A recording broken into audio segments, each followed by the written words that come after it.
Welcome to the Open to Hope Show. I'm your host, Dr. Gloria Horsley, with my daughter and co-host, Dr. Heidi Horsley. This show is brought to you by the Open to Hope Foundation in partnership with the Compassionate Friends. Well, Heidi, we've got a wonderful guest today, and we are going to be talking about the question of this: can faith heal you? That's a tough question. Can faith heal you? And we're going to have someone who's an expert in the field of grief and loss, as he's lost his only child, Susan, and just a year after Scott died, Heidi. And so it's been a long trip for him, and he is a reverend, and he is going to be speaking to us, John Stanley. So why don't you introduce him, Heidi? Okay, you said a lot about him, but there's a couple of other things. He is a previous Compassionate Friends National Board of Directors member. So he was on the board. He served on the board of the Compassionate Friends. Like you said, Mom, his only daughter died at 16 in a car accident. He later went on to co-found a Compassionate Friends chapter. And we met him at the Bobby Resciniti Day of Hope and Healing, which was an event that happened in Parkland, Florida after the school shootings. And he had some profound things to say about hope and healing at that point. And so I'm looking forward to talking to Pastor John Stanley today about the idea of can faith heal you. So welcome to the show, Pastor John Stanley, also known as John. Hello. Thank you. Thank you, Heidi. And thank you, Gloria. What a great honor it is to be with you today. Thank you. Thank you. It's wonderful to see you again. Well, that's a question. Can faith heal you? People are wondering, how does it? And, you know, we have so many people say, where was God? When you lost your only child, I wondered, did that shake your faith? And where have you moved on, and how have you done it? Great question. Thank you so much for that. And yes, and I was one of those people. Where is God?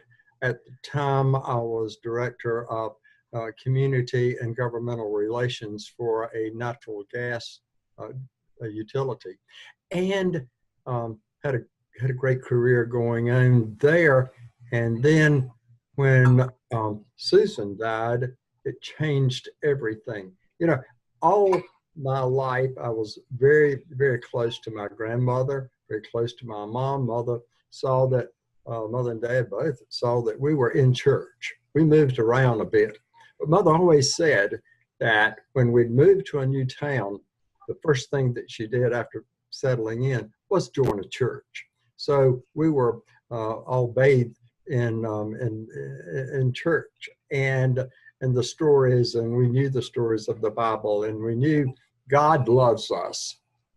However, I found down through the years, and certainly after becoming involved with the church and later becoming a pastor, I have learned that our theology is one that we have it nicely boxed with a little red bow on top of it.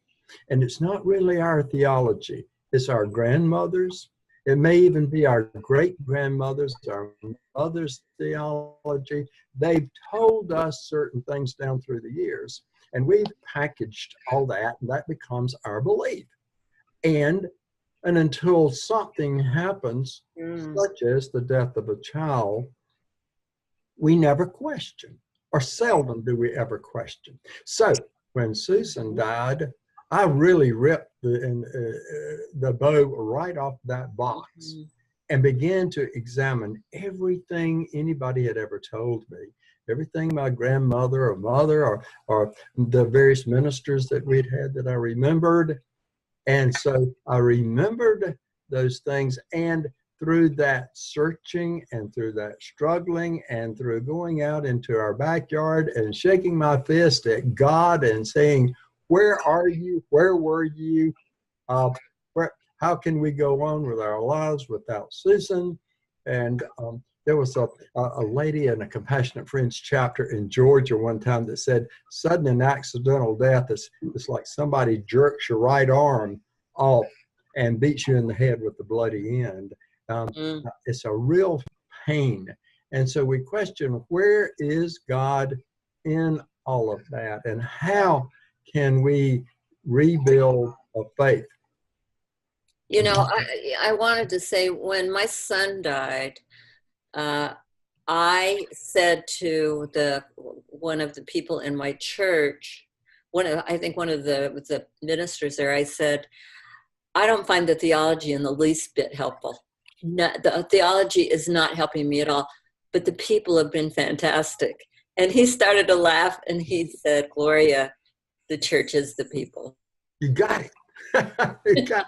It's the connections, isn't it? And it's the church. It is the people.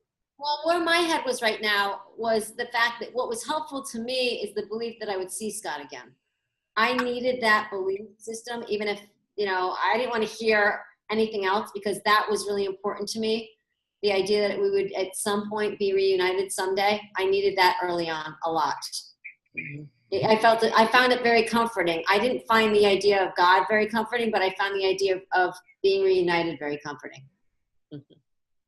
And that pertains to your title of your organization, Hope. Hope. We read in the Bible and the prophet Zechariah saying that we are prisoners of hope. We cannot escape hope. And what I have found and what I've found through the struggle and through the study, that since Susan's death, Heidi, is exactly that. We have that hope, that promise that death is not the end, right, but a rich new beginning. And so if we have that hope, we can have peace. If we cannot escape hope. Does that make any sense? And that gives you the peace, yes. Well, so you went from working in the world, as it were, to going into becoming a religious person. How did you make that transition? It was not instant and easily, but it was, and I do not have the answer to that. Very frankly, I was involved with the church, had been, and was teaching a men's Bible class, and I wanted to be a better Bible teacher. And so I went back to school to learn how I could be a better Sunday school teacher. And then I was in a solo pastor in a church for about 10 years. And it's... Well, this was after Susan died that you... Oh, absolutely. Absolutely. It was... Susan died in 1984, and I became a solo pastor in 1999. So it was a good while. Wow. Yes. I think that's important. It's important for people to know it wasn't just a Yahoo. I'm gonna do this. I found God, and I'm gonna go find out how to get closer or anything. It was a journey. Certainly, and the journey began. And I was at the cemetery where Susan is buried one day, as I was a lot of those days early, and communing and chatting with her, and I did not hear a distinct voice, but in my mind I heard, "Feed my sheep, feed my sheep, feed my sheep," and I interpreted that to be God speaking to me to feed his sheep. So then it became certainly a long struggle of what does that mean, feed my sheep? Right. And the book of Isaiah says, comfort my people, speak tenderly. And so it's bringing comfort to people, and that, the feeding of the sheep, is when I became more involved in the Compassionate Friends.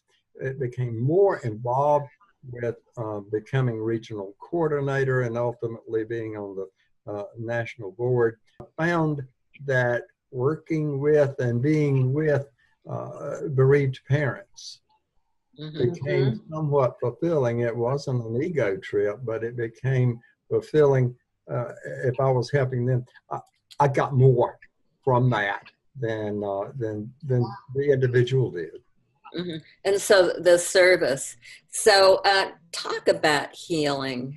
how have you healed personally? And it's a challenge being a parent with no living children.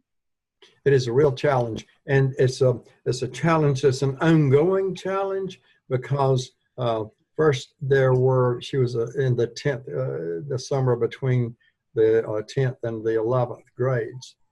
Thus, when her class began to graduate from high school, we began to receive graduation invitations, and that became, it became a raw, taking the scab off of a wound, as it were, and because that was so early on, and we wanted them to stop, but at the same time, we wanted Susan to be remembered, and we wanted those friends of hers to remember us. So we fast forward this, now we're 34 years into our bereavement, and our contemporaries, our friends, all have grandchildren. And when we are with those friends, the topic of conversation happens to be grandchildren, and pictures happen to be grandchildren, and iPhones, and let me show you a picture, let me show you what they did now. And so that is an ongoing thing, because of the dynamics that are taking place in the society and how important the grandchildren are. They won't take that joy away, but gee, there are other things in the world that we can talk about as well. So those are real challenges. Healing, it is finding some place. Rabbi Harold Kushner wrote the book When Bad Things Happen to Good People. He didn't speak, and he is not why bad things happen to good people. Right. It's when, because he says that there's absolutely no answer to the why, because we just answer what. And the question is, what? What are we going to do now that this has happened? Now that the child has died, what are we going to do? And I refer to Dr. James Moore's book, You Can Get Bitter or Better. And, he was a 24-year-old person in his congregation whose husband died. So she's a 24-year-old widow with 2 preschool children. And she says, I have decided to get better rather than remain. So you have to make the decision. At some point, there's a decision that needs to be made. Okay, am I going to figure out how to get better, or am I going to stay on this bitter path, it sounds like? Exactly, the decision, and that's the choice we make as individuals. What are we going to do now that this has happened? Well, and I maintain that when I get to heaven and I see Susan, what do I want her to say? Do I want her to say, hey, Daddy, you became a crotchety, angry old man, and I'm so ashamed of you?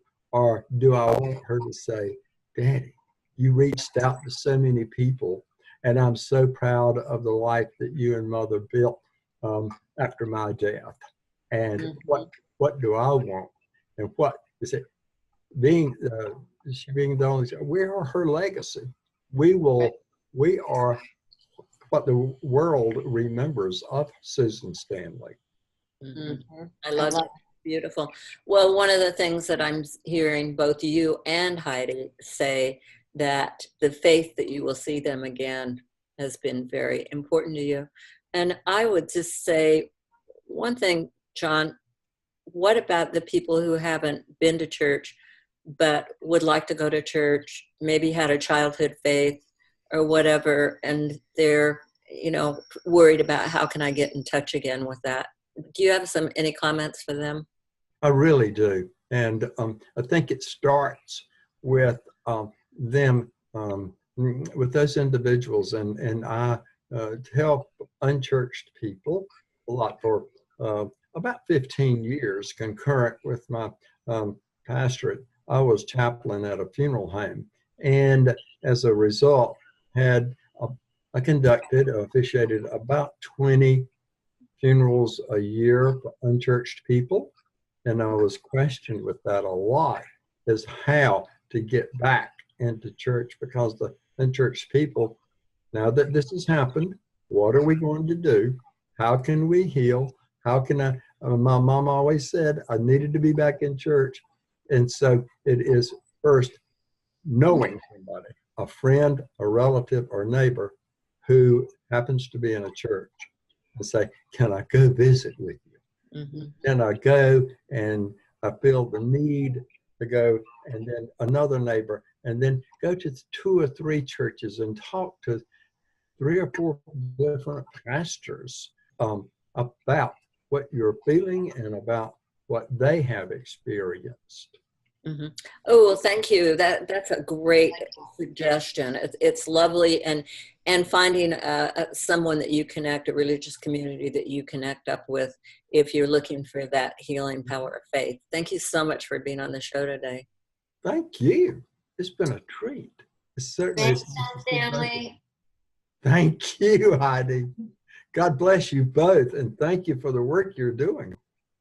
Thank you, and we thank everybody for watching this show today, and we hope that you will, if you want to reach out to that faith, that you will do what John has said and look at different communities.